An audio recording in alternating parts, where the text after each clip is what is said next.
নমস্কার বন্ধুরা, আশা করি আপনারা সবাই ভালো আছেন। আজ বানাবো ভেটকি মাছের পাতুরি। তো চলুন দেখে নেওয়া যাক আমি খুব সহজভাবে গ্রাম্য পদ্ধতিতে কিভাবে পাতুরিটা বানাই।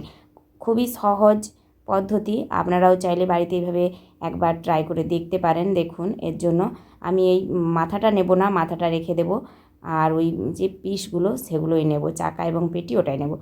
আর এর জন্য কি মশলা ব্যবহার করছি দেখুন, সর্ষে, জিরে এবং পোস্ত, আর ওর সঙ্গে দুটো কাঁচা লঙ্কা এবং দুটো শুকনো লঙ্কা, ব্যাস। এটাকে এবারে জল দিয়ে আমি বেটে নেব।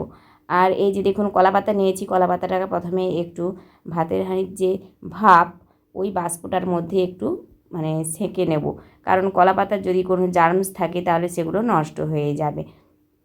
আর ভেটকি মাছের পাতুরি বানানোর জন্য এই কলা পাতার দরকার। আপনারা চাইলে লাউ পাতার মধ্যে দিয়েও এটা করতে পারেন বা কুমড়ো পাতার ভেতর দিয়েও করতে পারেন। যদি না আপনাদের কাছে কলা পাতা থেকে থাকে তখন আপনারা ওটা ব্যবহার করতেই পারেন। তো দেখুন মশলাটা আমি বেটে নিয়েছি। এবার মাছে তো আগেই নুন মাখিয়ে রেখেছিলাম, এবার ওর মধ্যে দিলাম হলুদ আর অল্প একটু মশলার মাপে নুন, আর দিলাম কাঁচা সরষের তেল, ব্যাস। এটা দিয়েই আমি এবারে ভালোভাবে মাছটাকে মেখে নেব। দেখুন এইভাবে আমি মাছটাকে মেখে নিলাম। আপনারা যদি আরও বেশি ঝাল খেতে চান তাহলে অবশ্যই এর সঙ্গে গুঁড়ো লঙ্কা মিশিয়ে নিতে পারেন, তবে আমি আর নিলাম না, কারণ আমাদের পরিবারে এই ঝালটাই যথেষ্ট। এবার একটা কলা পাতা নিয়ে তার মধ্যে আমি মাছটাকে মাছ বরাবর রেখে দিলাম। দেখুন কলা পাতাটার মাঝে রেখে এবার ওর উপর একটু মশলা দিয়ে আমি কলা পাতাটাকে ঠিক এভাবে মুড়ে নেব।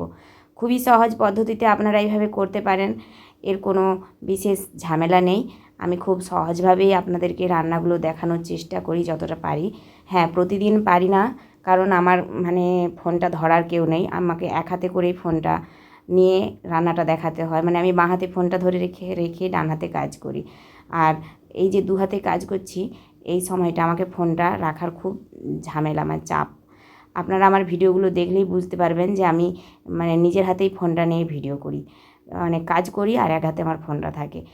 তো তাই ভালোভাবে আপনাদের সামনে ভিডিওটা উপস্থাপনা করতে পারি না। এই যে দেখুন এক হাতে নিয়েছি, ওটা বহু কষ্টে ওইটা করে নিয়ে এটা আমি এইভাবে টিফিন বক্সের মধ্যে আরেকটা ভরে নিলাম। দেখেছেন, ওই যে কলা পাতাতেও আপনাদের দেখালাম, আর আপনাদের যদি না কলা পাতা থেকে থাকে তাহলে কিন্তু আপনারা এরকম টিফিন বক্সের মধ্যে দিয়ে ভাতের মধ্যেও দিয়ে দিতে পারেন, ভাতের এই হাঁড়ির মধ্যে। অথবা দেখাচ্ছি সেই প্রসেসটা, প্রথমে আমি এই কলা পাতাগুলো এইভাবে ভাতের মধ্যে দিয়ে দিলাম। দেখুন এইভাবেই পাতুরি কিন্তু আপনারা খুবই সহজ পদ্ধতিতেই করে ফেলতে পারেন, এর আর কোনো ঝামেলা নেই।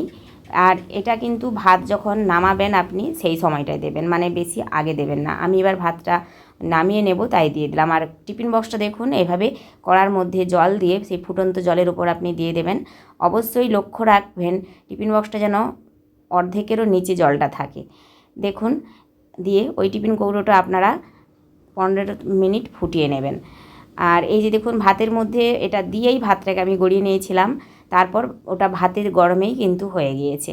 এবার চলুন আপনাদেরকে এটা খুলে দেখাই। হ্যাঁ বন্ধুরা, আপনারা হয়তো আমার ভিডিওগুলো দেখে সেভাবে ঠিক আপনাদের সামনে উপস্থাপনা করতে পারছি না, কিন্তু সত্যি বলছি এভাবে করলে খুব স্বাদের হয় খাবারটা, এবং গ্রাম্যভাবে আমরা কিন্তু এইভাবেই করে থাকি। আর অতিরিক্ত রিচ সে জিনিসটাও কিন্তু ভালো না। দেখুন গরম গরম মাছের ডিম ভেজেছিলাম, শাক ভাজা, আর করেছিলাম লাউ ডাল। আজকের মতো এটুকুই, আজ আসি, টাটা।